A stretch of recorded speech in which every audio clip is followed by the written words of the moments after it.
आपके गलत राजनीतिक फैसलों की समीक्षा, आपके गलत कार्यों के और धोखों की परीक्षा बहुजन समाज और बहुजनों का बहुजन भारत जब इतिहास लिखा जाएगा तो जरूर की जाएगी।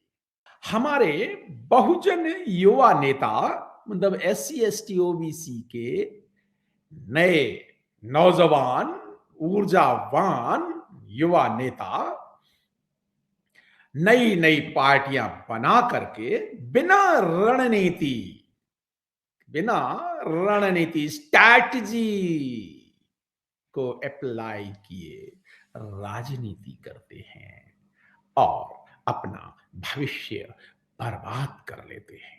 तथ्य यह है कि उत्तर प्रदेश में जितनी इस बार नई नई बहुजन पार्टियां नई नई जिनकी कोई क्रेडिबिलिटी नहीं, जिनका कोई अनुभव नहीं, जिन्होंने आज तक एक प्रधान नहीं बनाया, जिन्होंने आज तक एक भी एमएलए काउंसलर नहीं बनाया, और कुछ तो ऐसे हैं जिनमें से 90% उत्तर प्रदेश के ही नहीं हैं, वो आकर के उत्तर प्रदेश में आकर के चार चार बार सरकार बनाने वाली बहुजन समाज पार्टी के खिलाफ लड़ रहे हैं। क्यों? दरअसल बात यह है कि उन्हें कुछ नौजवान जोश में हैं, बहुत अच्छा लगता है। मैं उनके ऊर्जा को सलाम करता हूं।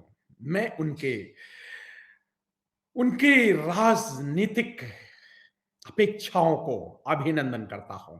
उनमें बहुत बड़ा पोटेंशियल भी है, लेकिन वो गलत जगह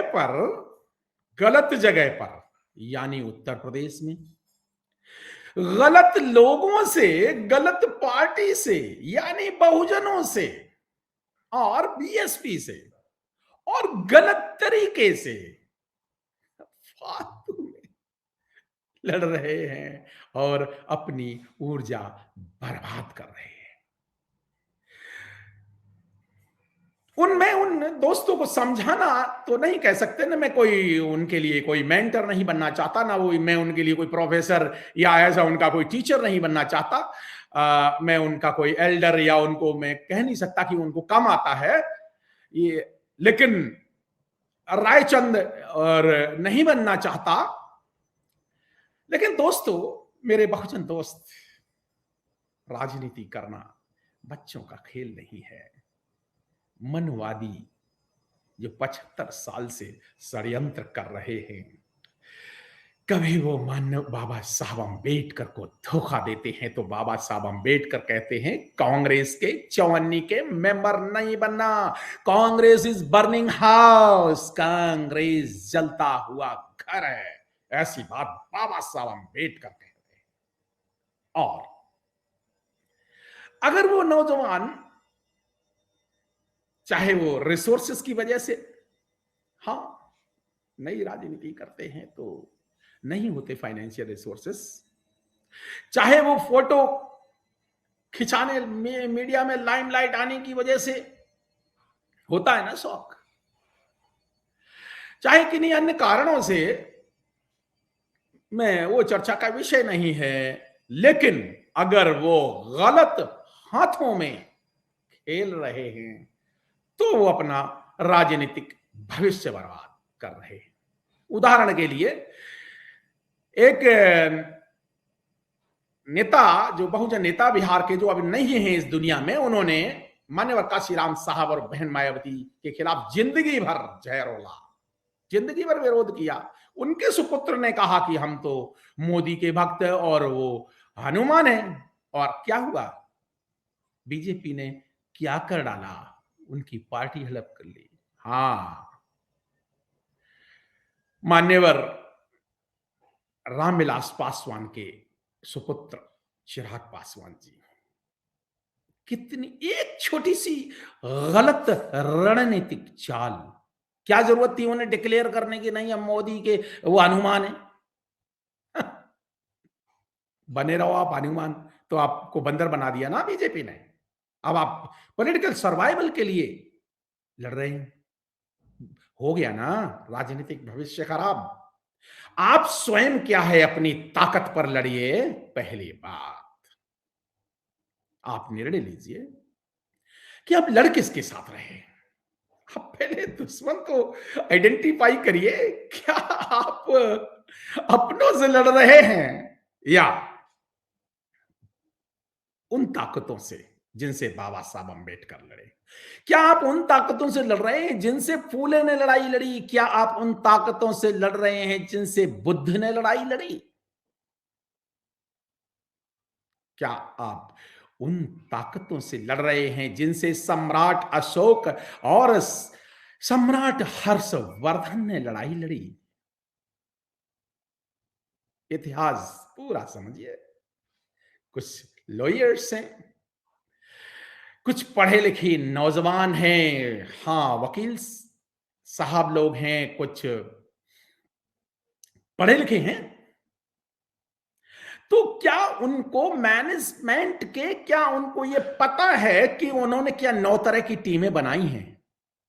रणनीतिक सवाल में मैं उनकी जानकारी में, क्या आप गलत रणनीति नहीं अपना रहे अगर आपने 9 तरह की टीमें नहीं बनाई? पहली टीम कम्युनिकेशन मैनेजमेंट टीम, दूसरी टीम स्टेज मैनेजमेंट टीम, तीसरी फाइनेंशियल मैनेजमेंट टीम, चौथी रणनीतिक स्ट्रैटेजी मैनेजमेंट टीम, पांचवी मीडिया मैनेजमेंट टीम, छठवीं रिसोर्स मैनेजमेंट टीम, सातवीं पीपल्स मैनेजमेंट टीम, आठवीं सोशल मैनेजमेंट टीम और नौवीं पॉलिटिकल मैनेजमेंट टीम। क्या आपने बनाई है 9 तरह की टीम? अगर नहीं बनाई तो आपको रणनीति नहीं आती, तो फिर राजनीति अभी आप उतने परिपक्व नहीं। आइए मैं एक और प्रश्न करता हूं। क्या आप गलत रणनीतिक फैसले तो नहीं ले रहे हैं उत्तर प्रदेश में? हाँ, गलत समय पर 2022 ब्राह्मणवाद और अंबेडकर वाद का सेमीफाइनल है। आरएसएस का तो क्लियर डिक्लेयर्ड प्लान है कि उन्होंने 2025 में इस संविधान को खत्म करके मनोवादी की व्यवस्था लागू कर देनी है, हिंदू राष्ट्र घोषित करना है। तो आप क्या तीन साल में ही आपका राजनीतिक भविष्य है? क्या आपका राजनीतिक भविष्य 30-40 साल आपको राजनीति नहीं करनी है? अगर करनी है तो क्या आप इसी 2 साल में 3 साल में जाकर के मुख्यमंत्री बन जाएंगे?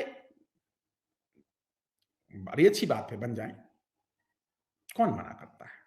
क्या आप प्राइम मिनिस्टर भी बन जाएंगे 3 ही साल में, 5 साल में? अरे 40 साल का भविष्य है, उस तरह से निर्णय लीजिए ना, ताकि कभी कोई ये ना कहे कि आपने बहुजन समाज, बहुजन विचारधारा को धोखा दिया। इतिहास लिखा जाएगा। हाँ, जो मान्यवर काशीराम साहब का विरोध करते थे, मान्यवर काशीराम साहब को हर पार्टी, इवन मनोवादी पार्टियों, आप जैसी मनोवादी पार्टी भी काशीराम साहब को कहती है, मान्यवर काशीराम साहब को मानते हैं। Very good. तो मान्यवर काशीराम साहब का नाम तो आप ले रहे हैं, संघर्ष कितना कर रहे हैं? मान्यवर काशीराम बुद्ध जब पैरों पे चल करके पूरा जन आंदोलन खड़ा कर देते हैं, पूरा एशिया महाद्वीप को जागृत कर देते हैं।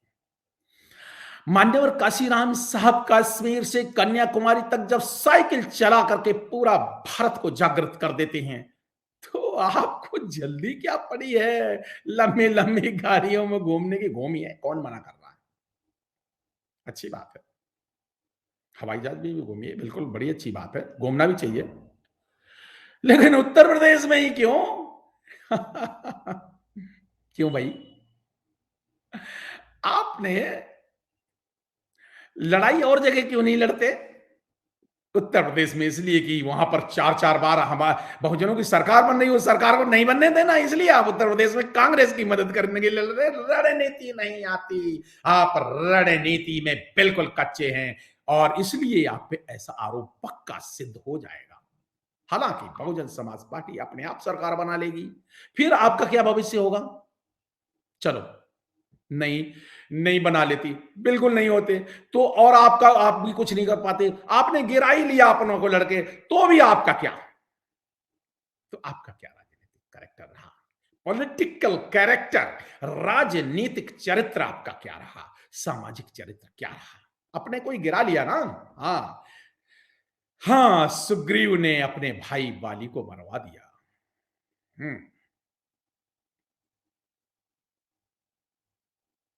क्या आप भी ऐसा ही करना चाह रहे हैं? गलत दुश्मन को पहचानिए। जब कांग्रेस के चौनी के मेंबर नहीं बनना, ये बाबा साहब अंबेडकर कहते हैं, मान्यवर काशीराम साहब कहते हैं कि एक सांपनाथ और एक नागनाथ। बीजेपी और कांग्रेस को सांपनाथ और नागनाथ कहा, तो फिर आपको क्या जरूरत है कांग्रेस के चक्करों में पड़ करके और प्रॉक्सी लड़ाई लड़ने की? मान्यवर तेजस्वी यादव की सरकार बनते बनते कांग्रेस ने नहीं बनने दी। आपको इतना रिसेंट एग्जांपल भी नहीं बिहार का पता? क्यों? इसलिए कि बिहार में लालू यादव का परिवार है, बहुजन सत्ता की लड़ाई लड़ रहा है। और बिहार में, पूरे बिहार में सिर्फ लालू यादव के अगेंस्ट ही सारी पार्टियां क्यों लड़ती हैं? और उत्तर प्रदेश में बहन मायावती के खिलाफ ही सारी पार्टियां क्यों लड़ती हैं? ये है महत्वपूर्ण क्वेश्चन। जानो ना। गलत रणनीतिक फैसले, गलत राजनीतिक फैसले, दोस्त और दुश्मन की ना पहचान। अरे शौक सो भेड़े, मैं तो भेड़े ही कहूंगा।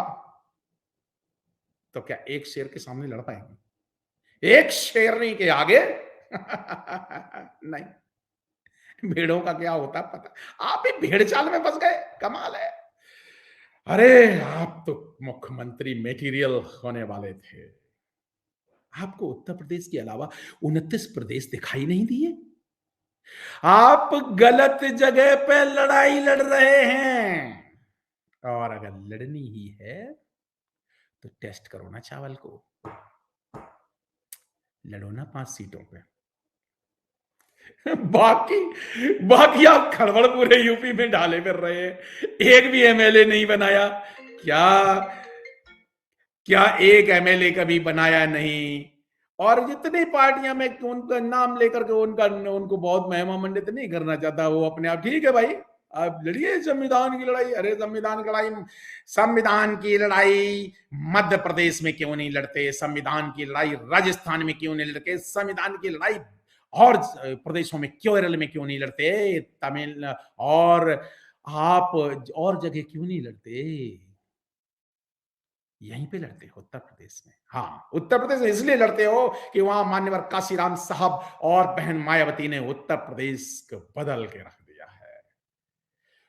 तो आप लड़ते रहिए गलत जगह पे, गलत लोगों से, गलत तरीके से, अपनों से लड़के, गलत रणनीतियों पे चल के। इसलिए मैंने कहा बहुजन, हमारे बहुजन नेताओं को रणनीति नहीं आती और बिना रणनीति के राजनीति करते हैं और अपना भविष्य खराब कर लेते हैं।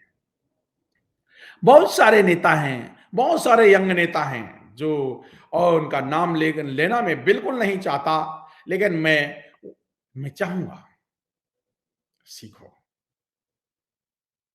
डायरेक्ट पीएचडी मत करो, पहले पहले इंटर करो, फिर पहले हाई स्कूल करो, फिर इंटर करो, फिर ग्रेजुएशन करो, फिर पोस्ट ग्रेजुएशन करो, तब पीएचडी करो। आप पीएचडी करने चल दिए तो हार तो निश्चित है, भविष्य बर्बाद होना निश्चित है साथियों। बाकी भारत का कानून सबको लड़ने की इजाजत देता है, तो आप लड़िए, अपनों से लड़िए, कोई बात नहीं। उत्तर प्रदेश की प्रबुद्ध जनता जानती है, बोलने से कुछ नहीं होता, मनुष्य को उसके कार्यों द्वारा पहचाना जाता है। आपकी कौन सी कार्य हैं जो जमीन में, उत्तर प्रदेश की जमीन में कर लिए, जो दिखाई दे रहे हैं? कुछ नहीं। बोलने को तो कोई भी 15 लाख बांट देता है, क्या दे दिए 15 लाख? तो आप भी बोल रहे हैं जय भीम जय भीम। उत्तर प्रदेश की जनता कैसे विश्वास करे कि आप जय भीम वाले हैं भी?